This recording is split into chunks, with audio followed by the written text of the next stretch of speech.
Let's look at electrician salary in Nauru.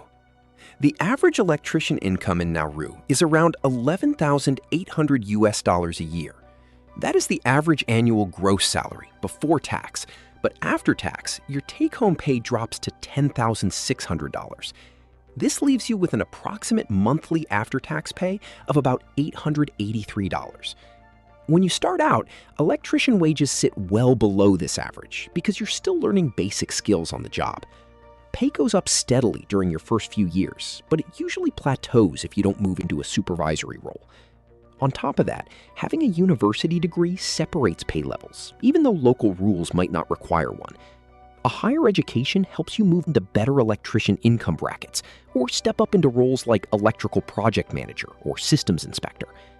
Specialization adds even more value to electrician pay, so learning high voltage systems or automation brings home noticeably more money.